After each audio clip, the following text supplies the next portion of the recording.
To tell you more about Yarn Slingers is its founder and director, Ramona Jan.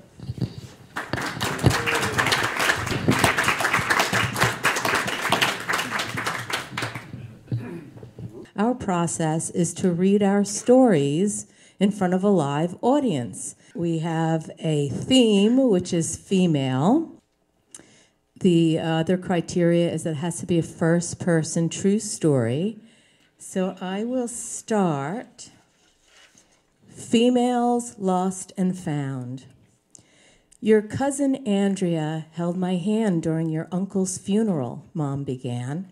She's a man now, a police officer just like her dad was, and she calls herself Andy. Can you pick her out from this photo? Is that her? I asked, pointing to a handsome, square-jawed male.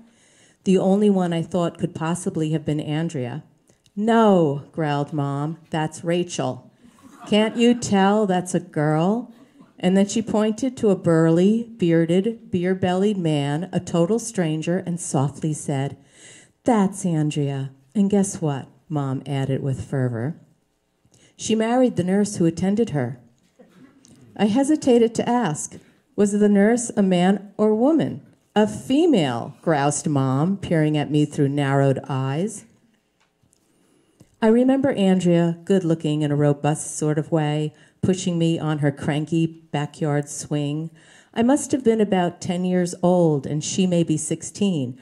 I knew she was a girl, but something about her was different. I heard she threw her underwear away every time she got her period. I didn't think much of it, since it only added to the long list of dissident females in our family. Mom had been a den mother, the female leader of a pack of Cub Scouts.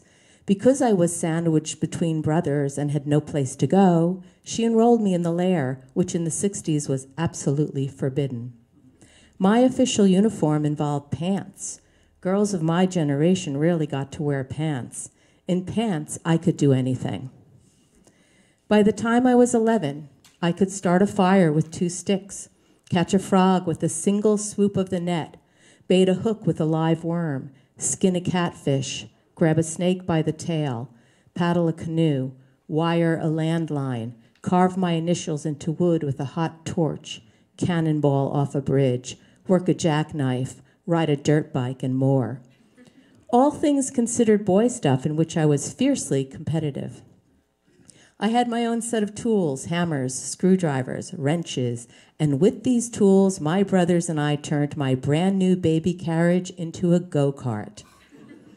It disappointed Mom, but what frightened her most was my tearing the baby doll limb by limb to pieces before sailing down the hill in my new ride.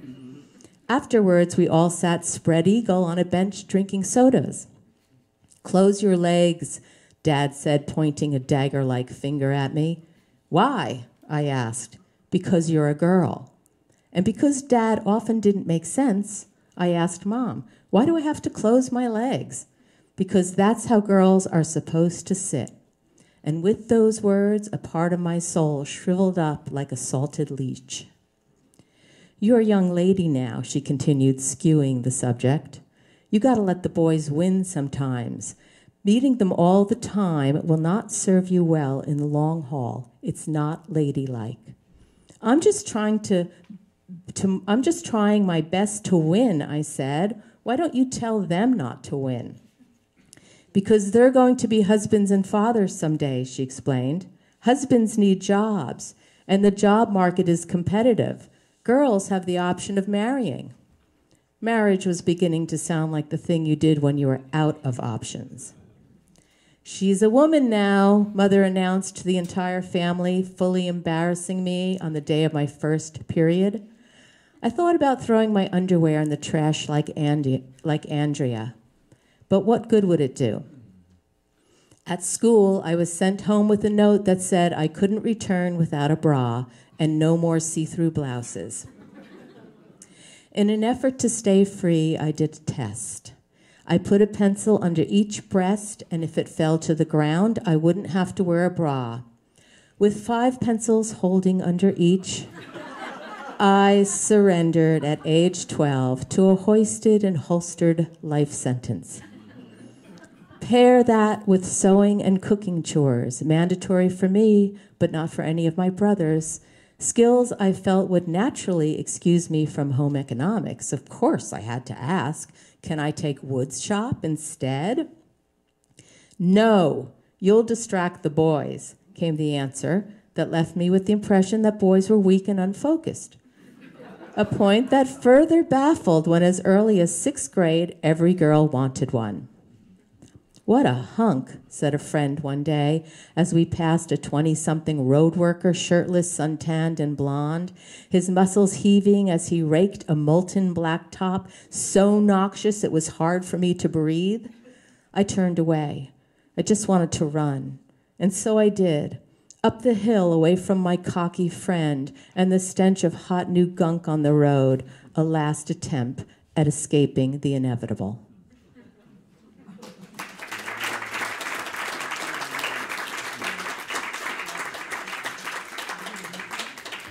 Thank you. So now I introduced Willow Baum.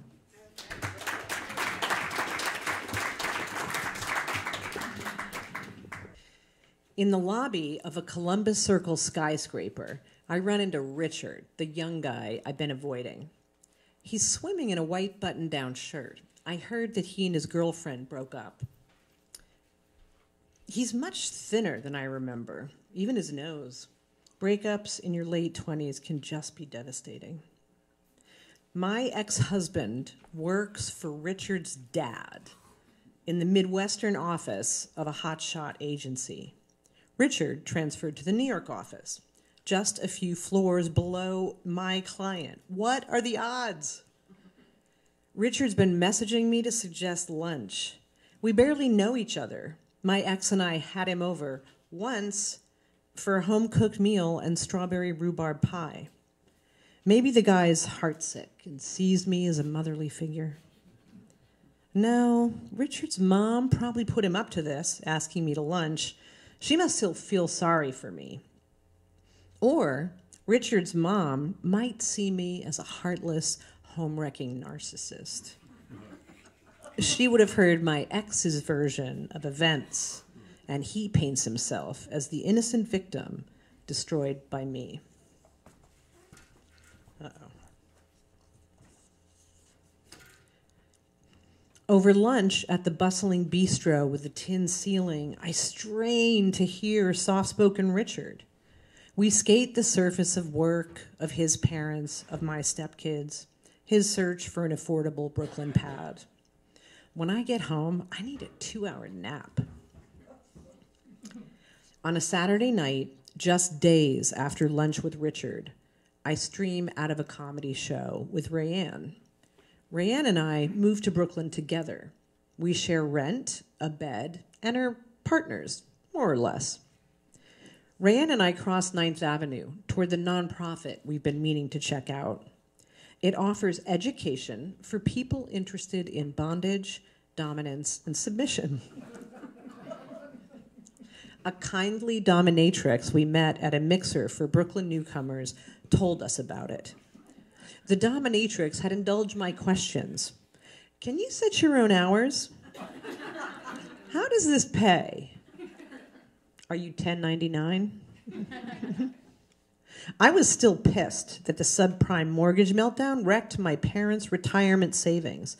So I pictured myself in fishnets and heels in a luxury New York hotel room, lording a black leather whip over some hedge fund shyster. The dominatrix, she suggested I take the Intro to BDSM class. The steel door to the dungeon is on a block that smells of trash and urine. A small sign reads, "Paddles."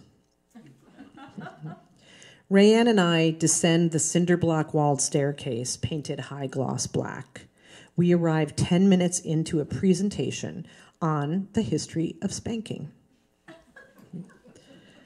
On a low stage, a man with a poker prods at a slideshow. We make our way to the balcony above a small audience in brown metal folding chairs, the kind I used to set up as a kid in the church hall before a bake sale. For the spanking demonstration, a shirtless man steps out of white briefs. He bends over a padded sawhorse and wears not a stitch of clothing, only black Crocs. I get distracted by the gallon pump dispenser of hand sanitizer in one corner and the body heat that wafts up to the balcony smells like ass. It's then that I remember who I am, a germaphobe. My dominatrix dreams are dashed. Rayanne and I don't stay for the party. But at the mouth of the dungeon, I spot a gorgeous young blonde. She's familiar and staring at me. As if in slow motion, the blonde and I circle like jungle cats. What are the odds, I say nervously. The blonde is Richard in makeup and a shimmery, sexy top. And his eyeshadow game is Bobby Brown level. The coquettish blonde lowers her gaze. At lunch, I didn't mention something. I turn to Rayanne and stumble over introducing her to lipsticked Richard. This is my lunch friend I was telling you about. I'm transitioning, says Richard. I go by Leslie now. I thank him, who goes by her now, for telling me. We hug. But I feel awkward, like somehow Leslie's been stripped bare and I'm fully clothed. So I wag my finger between me and Rayanne and shrug. Well, I'm bisexual and she and I are kind of trying out open relationship. The next week, Rayanne and I invite Leslie over for a home-cooked meal and strawberry rhubarb pie. Leslie's snug dress with blue lines conjures sea breeze and sailboats and shame. I'm in jeans. I've always been more tomboy than girly girl. Leslie's always had anxiety and sensed something was off. She was 16 before she knew trans people existed. When she started taking hormones, she knew, this is how I'm supposed to feel. She's not out at work as trans yet. That white button-down, 2 sizes too big, it disguised her breasts. We asked Leslie about her support system, the medical doctors, therapists, and friends with whom she can be her true self. Rayanne and I want to be those kinds of friends to her. I ask if she's read Middlesex or seen The Crying Game. Leslie rolls her eyes and laughs. That's like asking a person from Kansas if they've seen a tornado. So why did you message me anyway, I ask her. I thought you and your ex were in the scene. Oh, I nod and swig some wine. What scene? Kink. Rayanne and I laugh. When she and her husband met us, they first thought the ex and I were swingers. How do you see me? I ask Leslie. Like we're both people who played roles that aren't completely us. I want Leslie to know me better. When my ex was away on business, I accidentally slept with Rayanne and her husband. Twice. It threw the 3 of us into a place of pure honesty about all of our wants. Rayanne's husband wanted to take a job in Washington, D.C., so he did. Rayanne didn't want to play the dutiful wife who just follows, so she didn't. My ex wanted a divorce. I didn't want to leave my stepkids, but did want to live closer to my parents. So Rayanne and I moved to Brooklyn. We both date other people. Her husband visits often. We're all figuring out how to be free and also connected with those we love. BDSM, like all communities, has its norms. Before enacting what's called a scene, Leslie explains, extensive conversation is required. Participants discuss needs and expectations. Boundaries are negotiated and set in advance so that they can be maintained. To navigate an experience in the moment, participants use traffic light to say what they like and dislike. Yellow, of course, means proceed with caution. When the spanking presenter described how sexual trauma can rob a person of having any sense of power or agency in a sexual scenario, I realized that all relationships could benefit from practicing how to be clear, vulnerable, and negotiate consent in advance. Only recently has Leslie told her parents, her longtime girlfriend, and her cis sister that she's transitioning. Rayanne and I had brushed up on our trans IQ to get a baseline before Leslie showed up. But somehow we missed that cis refers to people assigned female at birth who also feel female on the inside. Leslie hasn't told her younger brother yet. My 3 oldest stepkids, I tell her, they know I am equal parts devoted stepmom and dominatrix curious. They love me anyway. Leslie's parents aren't close to calling her anything other than Richard. They'll come around, I say. My folks met every girl and boyfriend, but needed time to adjust. At first, they told me, life is hard enough. We just don't want it to be any harder for you. Life's only hard when the people we love most don't love us for who we are. My parents, Leslie nods, they're transitioning too. Fate, I am sure, put Leslie in my path as we all yellow light it as we learn how to be free and also connected with those we love. Thank you.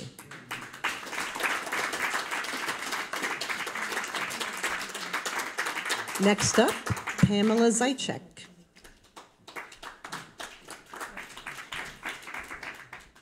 When I was young in the 50s, breasts were the most important things in being female. Big breasts. The bigger, the better. There were so many breasts to emulate. Marilyn Monroe, Elizabeth Taylor, Brigitte Bardot, and let's not forget, Jane Mansfield. They all had eye-popping bosoms. Breasts were always center stage when the cameras were on them. These massive amounts of womanly flesh attracted great deals of attention. Everything they wore seemed to be too small. They learned to lean forward for an even better view for the cameras. Watching the cleavage lines getting longer and longer, you wondered which of the breasts was going to fall right out into view. For a while, I thought I might be a contender. Well, not that big. But I was almost the tallest in my elementary school, and breasts started forming when I was only 8. I remember that summer when my mother informed me I could no longer go shirtless. Oh, I moaned. It felt so unfair. When I was 12, I stopped growing, both in height and bra size. That was fine because the boys from the Holy Innocents parochial school on my corner in Brooklyn couldn't control themselves. Once on the way walking home from elementary school, they chased me down the block screaming, "Hey, big tits!" I was scared to death at what would happen if they caught me. I thought they were definitely not too innocent. I had never really experienced anything so embarrassing before. I had great fear of my mother finding out. You know, there was always a neighbor who would be happy to let her know that her youngest was causing a stir. Would she say it was my fault? By high school, we would wear anything that exposed cleavage. Alas, it was a surprise fate. I was not to be a sexy, sultry, sensuous star. Definitely less feminine. Starting in junior high school, there was nothing glamorous or appealing to me about being an athlete. Gym was the class I hated most. Dressed in the ugliest green gym suit that was made to flatter no one, we would come to order on the gym floor when the teacher blew the whistle. We all rolled the green suit under the elastic to avoid the pantaloon effect. I would be out there hating to be past the basketball, or the teacher flinging a ball at me when I least expected it. The only thing female about sports to me was being a cheerleader. Only the prettiest and most curvy bodies, the biggest smiles, and the largest breasts were included. They were the ones with the guys on the teams. I would make my own way, and it would be different. Outfitted in all black, my friends and I would spend the weekends dressed to kill. Our uniform would be low-cut black tops with black tight skirts and black stockings. Our black slingback shoes would be heard coming down the street as we dragged the taps applied to the heels along the sidewalk. We often wore our hair in bobby pin curls, covered by a silk black scarf. If not, our hair was long and loose, flowing down to our shoulders and beyond. Two of my friends would fill their bras with toilet paper until larger breasts would appear, maybe even forcing a bit of cleavage. Before any make-out session, we would all go to the bathroom together, where they would remove the false additions and hope that it wouldn't be noticed. We would click our way back to the guys who were anxiously waiting for our return. It was a very confusing time, trying to be pure, but having unpure thoughts. Us girls had to learn how to balance our needs with how the boys would judge us. There was a thin line between being bad and being good. Sometimes when I would fall over the line, there would be a lot of guilt to deal with. The males didn't seem to have to deal with that. It seemed to be a setup just for the females. In today's world, things have changed. In my day, when I would go to work in the city, especially when wearing a short, tight skirt, black mesh stockings, and high heels, I knew I was dressing for the construction guys who worked on 9th Avenue by the post office building.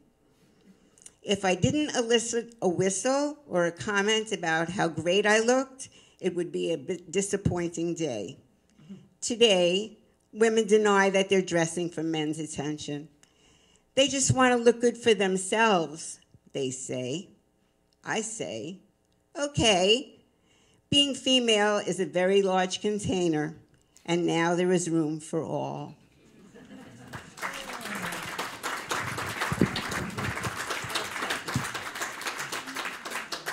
The next is Kiki Reginato. I'm sitting in a conference room that is paradoxically both sterile and dirty, wearing an H&M blazer that I purchased on sale for $29.99. Me and my fellow new hires are doing a get-to-know-you activity. We're all going around the room and answering the question, what was your first job?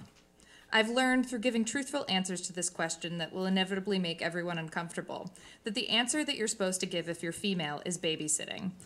That is the kind of job that upper-middle-class kids who will one day own H&M blazers have. I was starting my first real job as the administrative assistant to a man who did not need an administrative assistant. He needed someone to do all the parts of his job that his ADD would not allow him to do. Essentially every part of his job that was not going into a room and loudly interrupting people. When I started working for him, he was the age that I am now, which doesn't seem possible. It seems like time is collapsing in on itself, and maybe that's what string theory is. Rob looked like a Ken doll that came to life. His head was mostly teeth. Everyone universally disliked him. Within a month of my starting, he would awkwardly announce at a staff meeting that the woman that hired me, that was his administrative assistant before me, was now his girlfriend. In the interview process, she used herself as an example, saying, "Yeah, you may start as an admin, but look at me, I got promoted." She was 10 years his junior and a year older than me. In the conference room on that first day, surrounded by a group of people who all looked as if they were from Mattel's corporate Barbie collection, I could have lied, but some contrarian, shit-starting little feeling I sometimes get was bubbling up, and I told the truth, and I said, my first job was at American Apparel. For those of you who don't know, and the other day I made some remark about American Apparel to a group of interns, and they didn't know what I was talking about, which made me feel older than Methuselah, another reference they didn't get. American Apparel was a clothing store that sold elevated basics for the hipster set. The advertisements were always of a girl in not just a sexually suggestive pose, but an overtly sexual pose, wearing knee socks and a leotard, nipples very much visible. The feeling that the ads were desperately trying to convey was that you'd opened a box in your uncle's closet and found his 70s porn collection. But the actual feeling that the ads conveyed was going to a loft party of a guy who had a trust fund, a mountain of cocaine, and a porn addiction. The summer between high school and college, I worked at the American Apparel on the Lower East Side next to Katz's Deli. My shift was from 6 p.m. to 1 p.m., and if you're wondering who comes into a clothing store on Wednesday at 11 p.m., the answer is people who have gotten so drunk they've thrown up on themselves and have to buy a new shirt. When you start at American Apparel, you get a set of rules, and we're told various lore. One rule was that you were not supposed to have piercings of any kind in your ears. People find this rule bizarre when I tell them. They assume that the kind of countercultural vibe of American Apparel would be conducive to tattoos and piercings. But that is a misrepresentation of the aesthetic Dov Charney, the founder and noted Canadian pervert, had in mind. He wanted girls to look like they had just come from a lacrosse practice in a San Diego suburb, and he was their greasy, older first boyfriend. I myself had been recruited by my friend Lillian, who undoubtedly had the right look. She was tall and blonde and beautiful. She looked a bit like Paris Hilton, but could not have been more diametrically opposed to Paris Hilton personality-wise. During our shift one night, the owner of American Apparel, Dov, came into the store that Lillian and I worked. Lillian had a cartilage piercing in her ear, nothing outlandish, just a silver hoop. But Dov walked around the store inspecting the place, and he came up to Lillian and he said, "What would it take for you to take that earring out of your ear?" Lillian, sensing the true nature of this man, said, $100. And he opened his wallet and handed her $100, and she promptly went to the bathroom and took out the earring and handed it to him, and he put it in the little pocket within a pocket in his jeans, and we went back to silently folding T-shirts. In high school, I felt that there were a few people who had essentially the same nature and attitude that I had, and I always felt like Lillian and I shared some sort of strange ethos, though what exactly that ethos was, I could not put my finger on. In spite of the fact we were both pathologically good students, there was a contrarian streak to both of us. Something about the job made a conventional girl feel unconventional, and that you could work there because you naively thought that you were too smart to be taken advantage of. Years later, when I finally left Politico and came back to New York City, despite my boss doing everything in his power to keep me as his admin forever, I reconnected with Lillian. She had just gotten her master's from Harvard in green architecture, only to discover upon graduation that green architecture doesn't actually exist. We were sitting at a bar. We were sitting at a bar in a corner of Brooklyn that was gentrifying so rapidly the name of the neighborhood had changed from Bed-Stuy to Stuyvesant Heights as we were sitting there. We filled each other in on the previous few years of our lives. We probably hadn't spoken in 3 years, and for some reason I started telling her the story of leaving my job at Politico, even though I had yet to tell anyone the real story of how I left. So there was this all-staff meeting. It was a quarterly meeting, and we'd hit our goal, and the boss promised that if we did in fact hit our goal, he would allow the team to pie him in the face. Due to the fact that everyone at the company kind of hated him, even the CEO who hired him, there were a lot of people who normally would not come to this meeting in attendance. So right before the pieing, Rob gets up, and he starts talking about me and saying all this, really nice stuff about me, the kind of stuff you say when people are leaving, and he starts crying. Lillian was in shock, but managed to spit out, "What?" I was like, "Yeah, he just starts openly weeping like an Italian war widow, and I have no idea what to do with myself. Like, he finishes the speech, and I'm just frozen. Everyone's frozen." Lillian gives me this look of shock and horror. She says, "Wow, I thought Dov was a manipulative shit, but at least he was honest about it. At least a manipulative pervert was his brand. Being a manipulative pervert in a suit is a totally different story." I kind of looked at her, puzzled. I said, "I mean, I know everyone says that he was in love with me, but I don't think he was. He's just a really dependent guy. Like, I did everything for him. I think it was more he felt like he was losing a limb." Lillian rolled her eyes in typical Lillian fashion and said, "Kiki, come on, don't be so naive."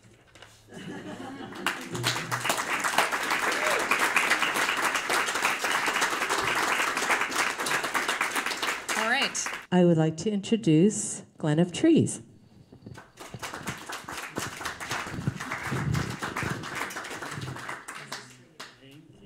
The title of this piece is "I Am Whoa Man, Hear Me Roar."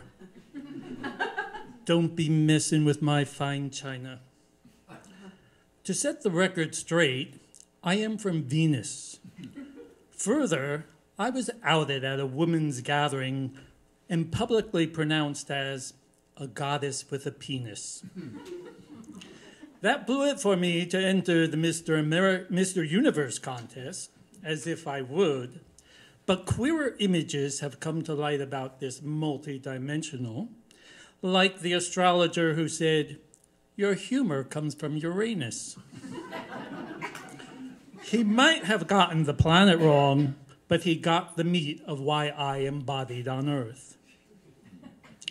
I co-designed my male vehicle in good standing, no matter the gossip coming from the women's gathering. Read my lips. There is more going on down there than meets the eye. In the yin-yang portal of ecstasy, I love seeing the interface between the male and female, laced with spirituality and sexuality, meeting in sensuousness in every cell of this divine temple. I especially love to think outside of the box, which is why I even entered a few of my art creations in a woman's art show under a different name, and to wit, Oma Shanti. But don't go passing that around unless in meditation circles. In one, I heard in a past life of the possibility that I was one of Krishna's 108 girlfriends, better known as the gopis. But back to the art world, where with the template of a cut phallus, I created in differently painted styles, 50 of them, each with a unique play on words, all being exhibited in a show entitled Cryptics. These hung in a men's salon, getting divine reviews, as good as any Enlightenment queen would hope to secure. My female friends heard of this. They too wanted to see what it was I was putting out for deeper graspings into manhood, if not just for creative amusement. That inspired me to organize another spot for them to have a closer look into my G-spot.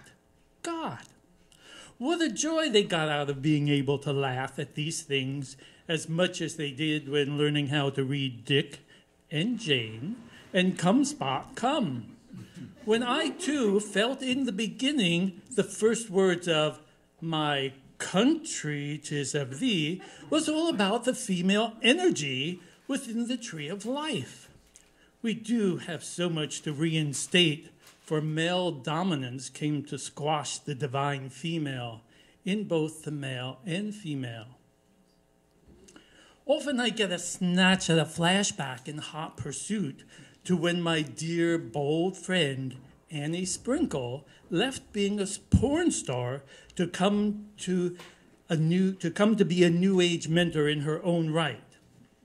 After studying, Have Hands Will Travel with me in my Hell's Kitchen shaman-like apartment that some came to call the Phallus Palace, she began offering her workshops called Sluts and Goddesses, a takeoff perhaps on Chutes and Ladders metaphysically. Before I obtained the lease, it was rented by a gay man with whom I had my first gay date. Sort of. He took me back there. I was filled with wonders of what it would feel like after a good joint that released some of my expectancy, and he excused himself to get his rubber, which was the ultimate sex toy to date, which immediately transformed me, ironically, from being his toy boy to being a Playboy centerfold, as he surprisingly inserted a rubber vagina between my manly legs. I hold this as the foolproof admission of my queerness, being not only a goddess with a penis, but a Mr. Universe with a "my country 'tis of thee." Annie Sprinkle was having her own burlesque her own burlesque show that put being a gopi for Krishna on a way out bardo. The part that popped into my third eye and opened it was outrageously called a public cervix announcement, where Annie sat on stage, as much as a female could still, with legs spread as wide as it seemed from the East Village to Hell's Kitchen. Audience members were handed miners' helmets and flashlights to go exploring, while Annie sat there leading them into it verbally. Never mind the acts of her passion for playing life so true to the bone. Unfortunately and sadly, many of her gay men came down hard on her, who failed to see the humor and thought she was degrading herself. I gave her an A+. Fast to the Phallus Palace flew the Bliss brothers on a mission from the goddess, just as quick as the massage table got up. She, now a bit broken-hearted, was invited over to come for a Bliss Brothers special, which only a select few members can claim to have experienced, both in and out of the body.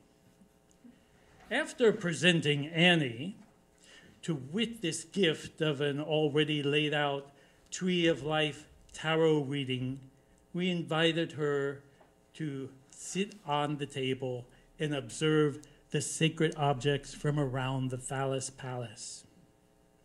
We gently disrobed the worn-out goddess, who appeared to have had one hell of an earth experience, and there, as if on Mount Olympus, she had her Grecian oil change with bliss. Transformed, the female spoke. I have been touched by many, but I have never known such love.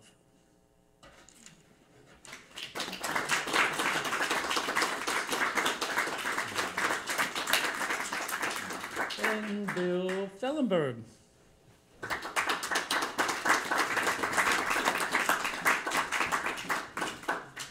Female. Of course, my mother first comes to mind. C.G. Jung describes the mother archetype as embodying the magic authority of the female principle that cherishes and sustains. On the negative side, it may connote what devours and seduces, terrifying and inescapable, like fate. Jung compresses this ambivalent archetype in what he calls the loving and terrible mother. In 1953, when I was 4, Mother and I left Yokohama to reunite with Dad in America after 10 months apart.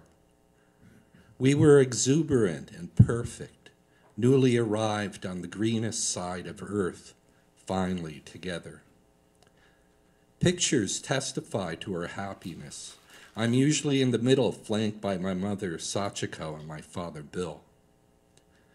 2 years later, our exuberance swerved away from us. We were spending the summer at my grandparents' house in New Jersey.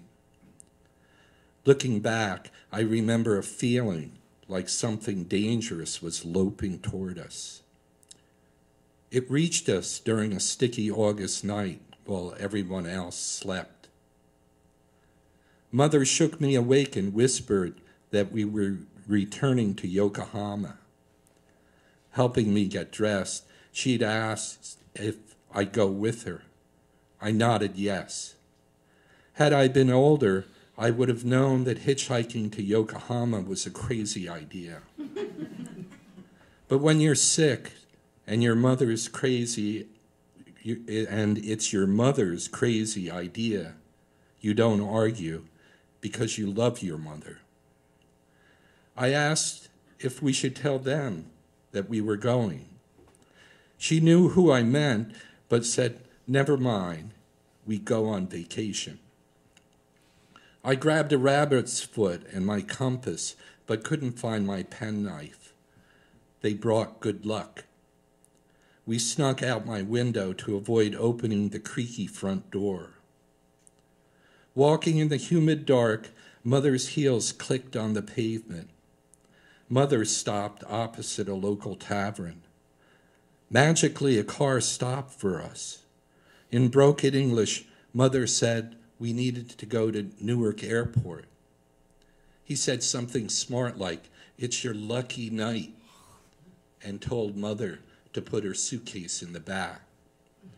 We sat in front. He talked incessantly. The drive was long and boring until he started stealing looks at my mother. When he slid a hand toward her lap, she leaned hard into me, scrunching away from him. Later, when he tried to touch her again, she slapped his hand and shrieked in Japanese. I yelled too, threw my rabbit's foot at his head, which bounced right back in my hand. So lucky. He cursed, stomped on the brakes, and stepped on the highway's shoulder. Barked, "Get lost." We jostled out, Mother retrieving her suitcase, and yelled in Japanese, drowning out his curses. He slammed the door and sped away. We stood on the edge of a miserable world. I heard an airplane's drone far above.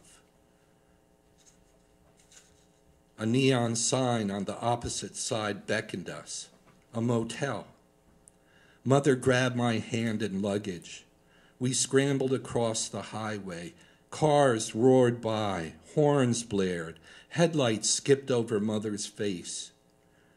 Safe on the other side, she then looked back across the highway as if pleased with her work. The man in the motel office looked nervous as we entered. Looking back, I imagined that we probably weren't like his usual wayfarers. Crossing the road, we may have looked like we were on a suicide mission. Regardless, he was patient and courteous. Safely in our room, I felt proud of her, but ever so briefly. We were still alive, but then this nightmare was of her own making. What would come next? Before I was afraid for her, now I was afraid of her. While unpacking, she muttered in Japanese. She was trying to reassure me that we'd be okay. I didn't believe it.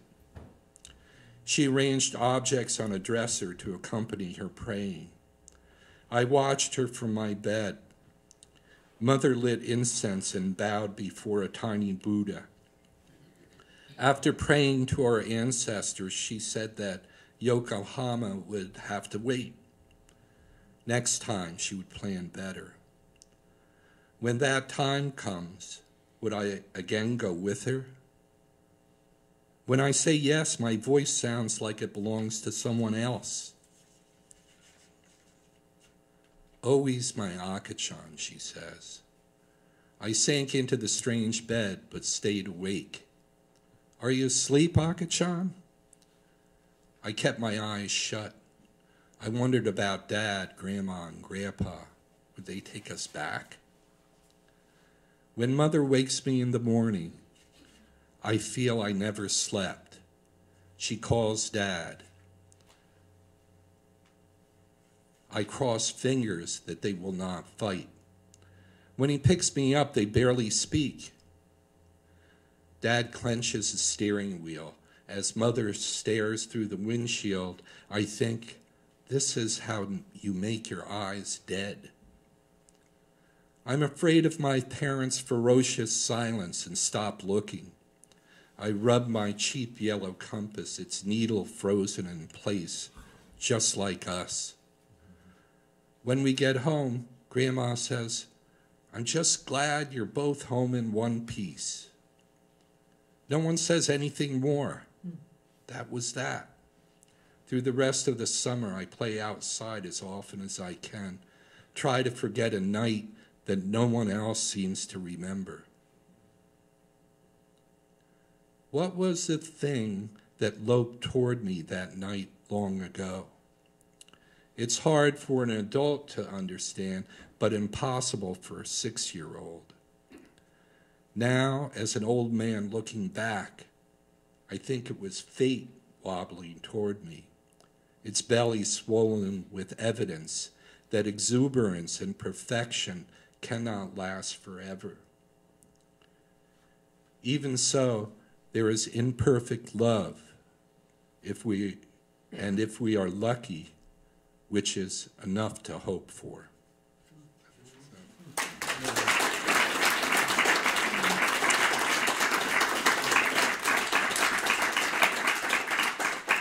Next up, Penelope Ghartey.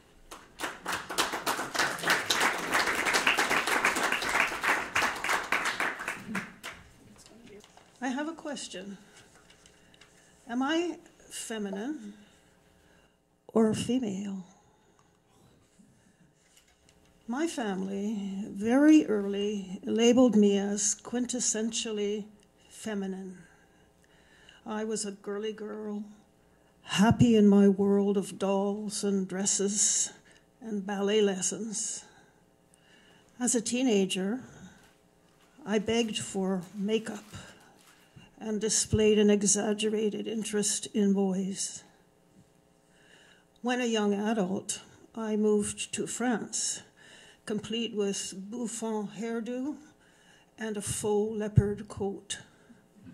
I lingered in the cafes, smoking my little red pipe and listening to handsome men discuss French politics. The next step for a feminine girl like me was, of course, marriage. My choice of a husband was perhaps the only unconventional thing about me. He was from Ghana, West Africa, but for my parents, to give my parents a little reassurance, he was solidly middle class, even better, a doctor. I settled down to as a contented wife and mother with part-time teaching positions only. I was the despair of my sister, a women's lib activist. She spent those years protesting at the White House on behalf of the ERA. But I never doubted the value of my own contribution to the world, a happy home, and 4 healthy children. Strange that it was sometimes denigrated as a typical feminine cop-out on the part of an educated woman. Here are 2 of the times I stepped out of my feminine persona. The first time was in a hospital where I was ready to deliver my second child. At the very moment the anesthesiologist was about to insert a needle into my spine for the pain block, he was whisked away for another patient, leaving me without medication. After the child was born, they wheeled me into a busy corridor filled with medical personnel and noisy visitors who came much too close to where I lay with my 5-pound newborn, the 2 of us helpless and weak, protected only by a thin blanket. At that moment, an unfamiliar part of my brain took over, controlling my thoughts and my actions. I held my fragile infant close, raised my head, and glared at every passerby. Energy, defiance, and strength filled me. I was protecting my territory, fierce, ready to pounce on the next person who came too near. In fatigue and pain, my whole being had but one purpose: to protect my little one. I swear, I almost bared my teeth and snarled. I was no longer girly, feminine, or even womanly. I was female, a female wolf.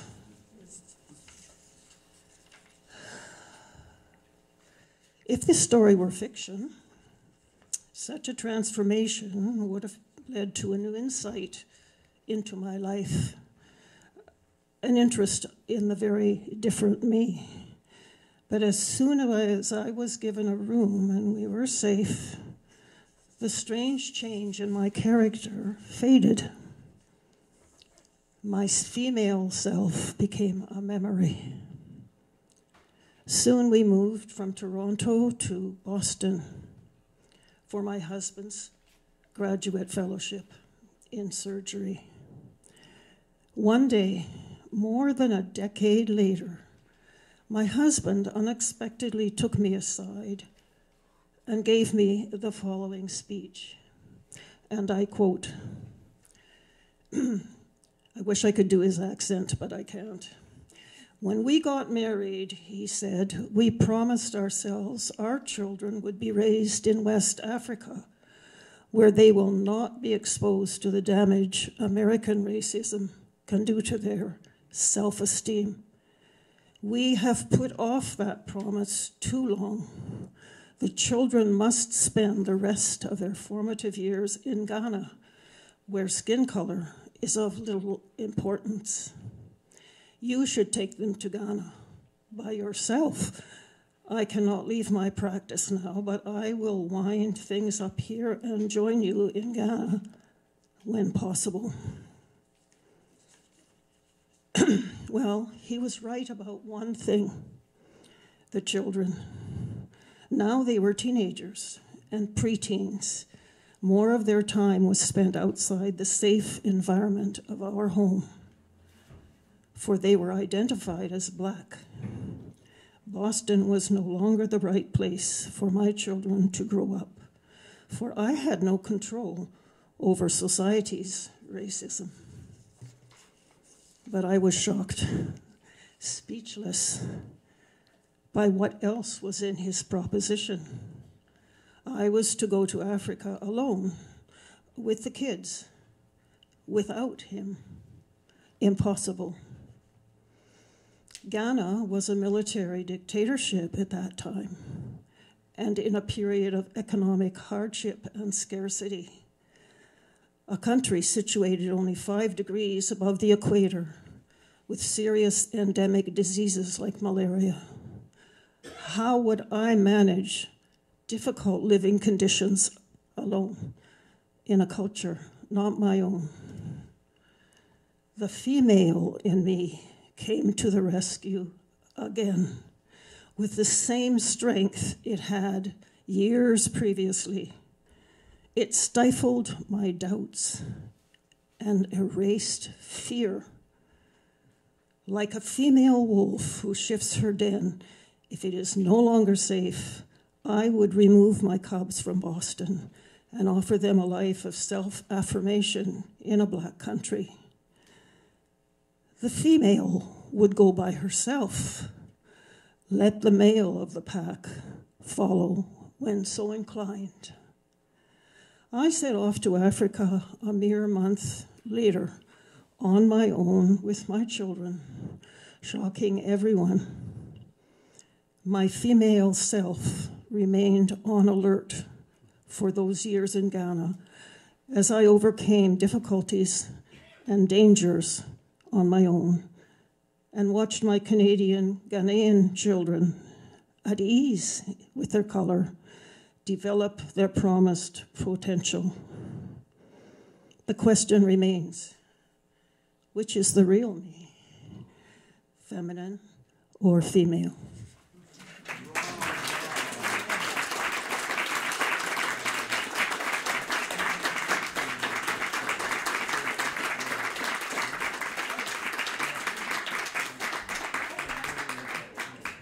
And I'd like to introduce Greg Triggs.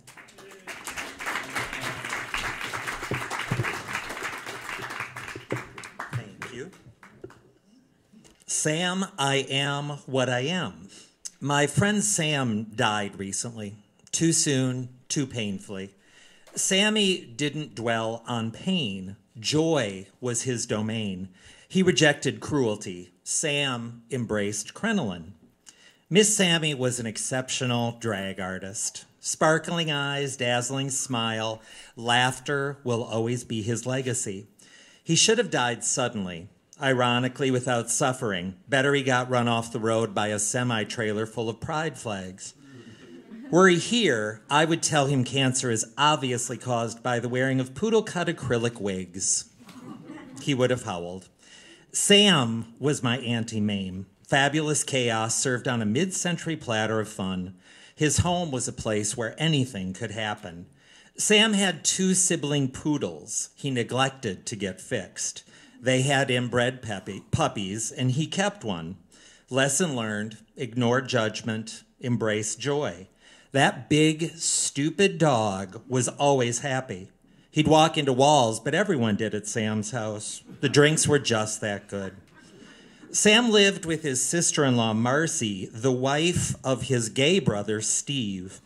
Marcy designed all of Sammy's dresses with a cigarette dangling from her lips, ash growing, defying gravity, lest one of her fabulous creations get ruined. We did a circuit party at Disney's water park, the night of 100 Julie McCoys. 100 drag performers dressed as the cruise director from the Love Boat. It was spectacular. We hosted gay bingo together. During the blackout game, our friend Doug, who is a beautiful dancer, would wear 16 pieces of clothing, removing one article for each N is for naked number. B was for Barbara, which turned into a Streisand sing-along when numbers 1 through 15 were called. Sam's dad was a coach with emphysema, never leaving the couch during our Sunday pool parties. Queer Orlando saying, "Hi, Coach," as we stripped down on our way to the fun. Coach smiling, loving his son and his friends more than he cared about his old expectations or what he thought Sam's life might be. I was hit by a truck while biking in 2001. I couldn't walk. I was bedridden and depressed. My friend Sam wouldn't have it. He made me get out of bed, grabbed my walker, put me in a Veronica Lake blonde wig and a peasant blouse, and we went to the premiere of Legally Blonde. Our picture was in the newspaper. Sam's partner was beefy, burly Jess. He made a fortune developing apps, one of which hit very hard. He kept working at Home Depot because he loved it. So much so that Jess stayed there when he finally acknowledged he was she and began living as a woman. She nursed Sam and was holding his hand when he died. While Sam was in a coma, a friend posted a video from the 1983 Tony Awards featuring Sammy as an original Cagel in the first Broadway production of La Cage. I remembered myself watching from the closet while those beautiful men performed We Are What We Are. They were braver and stronger than I could ever imagine myself being. To know one of them, to have such a friend, what would that be like? And then it happened. Sam owned a bar in Orlando called The Big Bang. The back room was a black box theater. I'd come to see friends in a play, intending to leave immediately afterwards, but then the theater morphed into a dance floor. I stayed until closing. While walking to my car, a handsome man in Daisy Duke shorts rollerbladed up to me. It was Sam. I escorted him to the night deposit like I was his Brinks bodyguard. Instead, we were on the brink of a 30-year friendship. If heaven is a talk show, and who's to say it isn't, a big, stupid dog was waiting and the band was playing I Am What I Am when Miss Sammy entered. Sam lived that anthem. He saw life from a different angle. He loved each feather and every spangle. He understood that there is just one life and it should be lived proudly in the open. There was no room for Miss Sammy in his closet. It was already full of Marcy's fabulous dresses. My friend Sam was the Orlando Met Gala, a life lived exceptionally well. I'm trying to lead by my friend's example and let the joy of knowing him outweigh my grief. I have tried to face this loss with a little guts and lots of glitter, just as Sam taught me to do long before I ever knew him. Yes,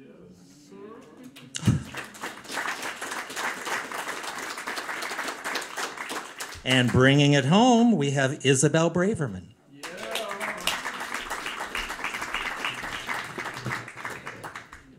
The other day, I was opening a new bag of coffee.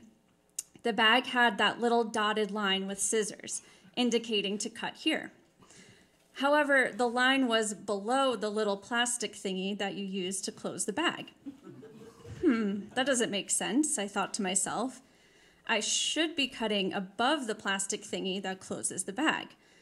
But I am one to always follow directions. I went to Montessori school.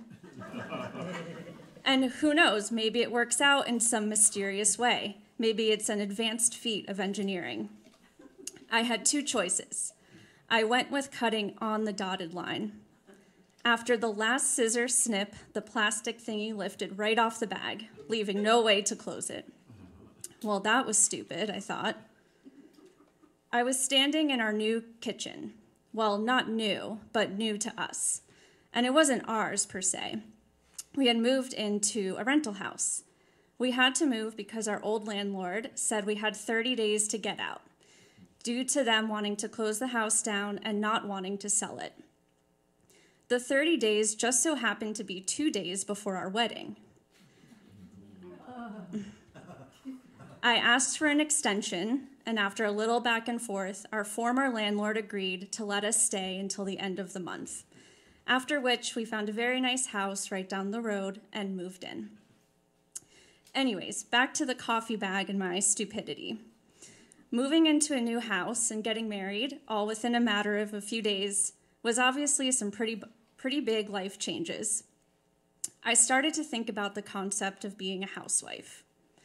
My job comes with its usual stresses, and it got me thinking, wouldn't it be nice to stay home and not have to work? I Googled housewife to see what the actual definition is. A woman whose main occupation is caring for her family, managing household affairs, and doing housework while her husband or partner goes out to work. And because we live in the times we do now, the next suggested Google question was, is it correct to say housewife? Answer. Most people, married or unmarried, find the term housewife perfectly acceptable, but it is sometimes perceived as insulting. Fair enough. After getting married, and before then too, I absolutely loathed the terms husband and wife. I'm not exactly sure why. I just don't like saying it and avoid it at all costs, mostly referring to my husband by his actual name, which is Tim.